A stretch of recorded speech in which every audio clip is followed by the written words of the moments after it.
Well, I must say, up until this weekend, I didn't know too much about Celia, but in a short space of time, I've gathered that she's quite a remarkable woman, and having a unique connection with the Lakes Indians in Canada, and helping them to regain their ancestral lands. Is a remarkable story of determination and tenacity, and the opportunity for people of different races to work together and to enhance each other's lives. A remarkable woman. All of this happened when she was a single mother with three small children, which would living in that circumstance without any of the remarkable things that she has done is a big issue in itself. So it's with great pleasure that I introduce Celia Gunn. Thank you.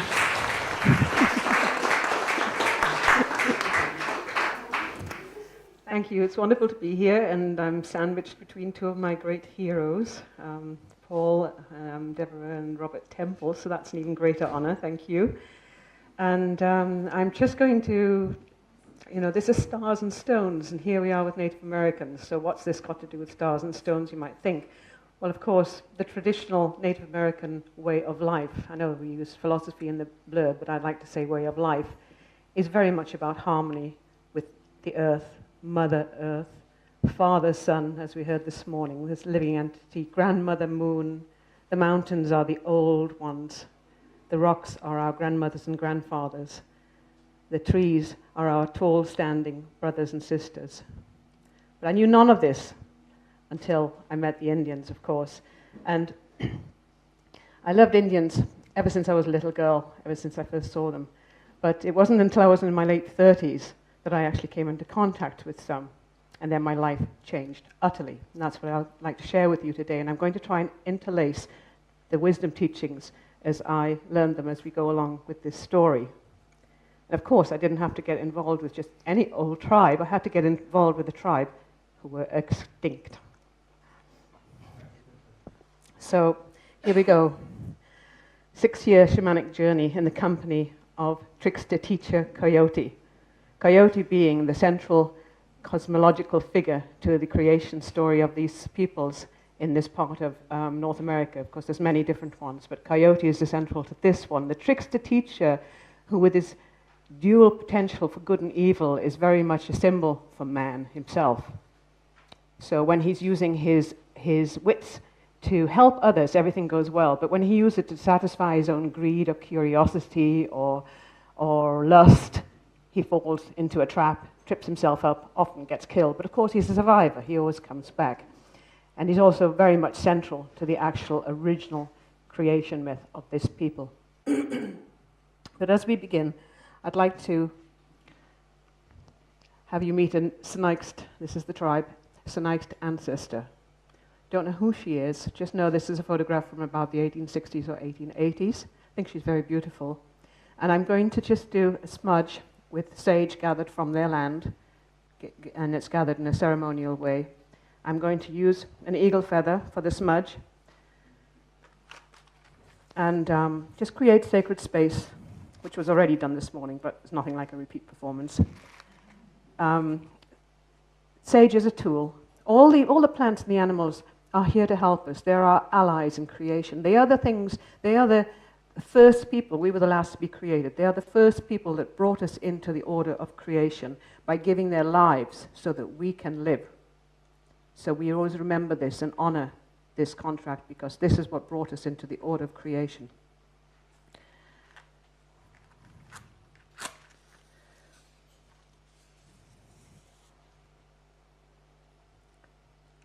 They have no word for sacred in their language, because to have one would imply something is not sacred. But there's spiritual focus.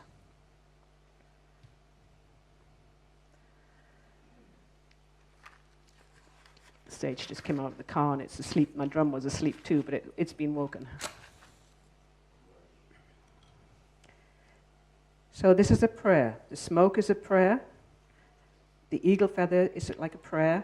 The smoke carries the prayer.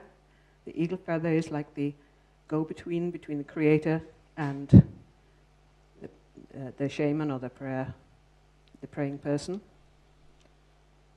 Then I'm going to sing a song, calling in the spirits. I'm going to invite the ancestors to be with us.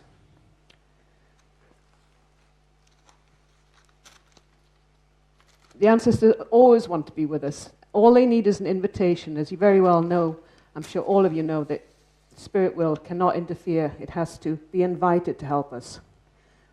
But the ancestors, the burial grounds were always next to the villages because the ancestors were always present to help the people.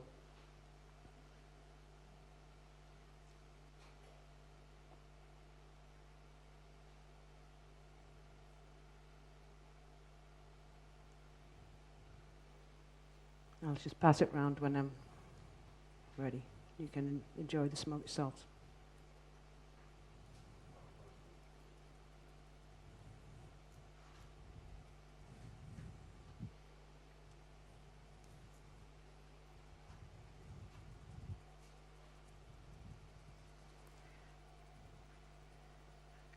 Even if the embers fade away, the energy is still there.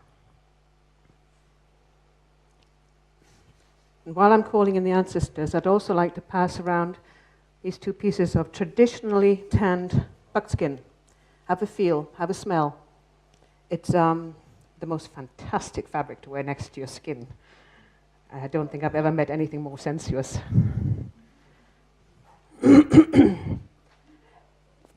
So I'm calling in the spirits, and you'll hear me do 4 honor beats for the 4 directions and to invite the ancestors in from all directions. The drum is a prayer, the chant is a prayer, the songs are prayers. And I thank my teacher and mentor, Yellow Bear, and my other teacher, T.P. Doug, and honor them. These songs are all the songs I carry are what they call giveaway songs. Anybody can sing them.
In 2009, I was in Cumbria talking about the Sinix't conference, and in front of me was Ross Hemworth talking about orbs. So I had this idea at the beginning of my talk to actually invite the ancestors to have their photos taken after I called them in. And they graced us. You see the same ancestor there? And there's actually 13 orbs in that photograph, obviously the big one. I always think of this as Antivine, Elder was very close to. And there's other ones all over the place here. And a few over here, and one up there. And the following year I did a talk about pilgrimage, but I invited the ancestors again. And I'm showing the picture from the previous year, you see, and look at all the ancestors here.